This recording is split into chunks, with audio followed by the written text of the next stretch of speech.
Übrigens, ja, wo sind sie dann? Ja, wo sind sie dann?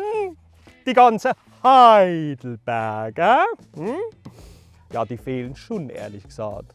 Ah jo, die ganzen hochgezogenen Charity-Ladies, die so viel Botox in der Stirn haben, dass die nachts mit offenen Augen schlafen müssen. Die fehlen wirklich, ja. Und der Daddy mit dem Cabrio durch Dyson fährt, mit dem Camp David-Shirt und dem roten Gucci-Kippel. Sieht ein bisschen aus, als hätte der Dieter Bohlen was mit dem Rotkäppchen gehabt. Ja, sage immer 300 PS, 40 IQ. Ja, aber Leute, die fehlen. Ja. Wenn die wie der Vettel durch die Weinstraße kommen und nach dem Aussteigen laufen wie der Gandalf. Die kommen mit 180 Sachen über die Autobahn. Ja, das ist Cobra 11 für Superreiche.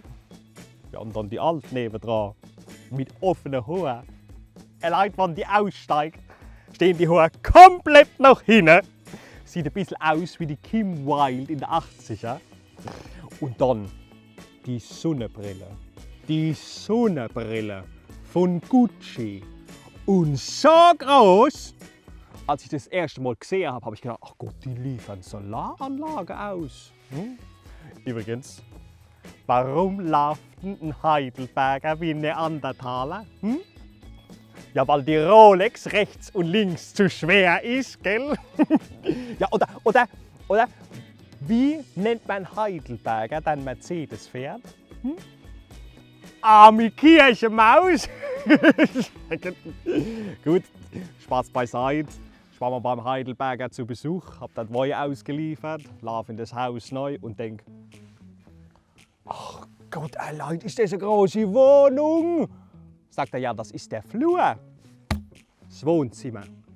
2 Kamine. Ich habe gefragt, ach Gott, wird da unten Ebbe gedreht? Sagt er, nein, ein Kamin ist für mich und ein Kamin ist für meine Frau. Die haben eigene Kamine. Eine 8-köpfige Winzerfamilie, die teilt sich ein Klo. Bei denen im Garten hättest du das Finale von Wimbledon spielen können. Dann sagt er noch, ja, in meinem Teich schwimmen 250.000 €. Ich sofort da neu gesprungen, hab aber wegen den hässlichen Fisch nichts gesehen. Dann sagt er, ja, das sind Kois. Da kostet jeder 25.000 €. Ein Fisch. Habe ich gesagt, hätten Sie schon mal was von Iglo gehört? 1,49 und schon paniert. Ja, aber der Heidelberger fühlt sich bei uns ganz wohl. Einer hat mal gesagt, ja, euer Dorf erinnert mich an meine Frau früher. Freundlich, familiär und keine neue Fassade. Ja, nach 4 Weihschollen ist ja jeder Heidelberger irgendwie ein Pilzer, gell? In diesem Sinne, ab durch die Rinne!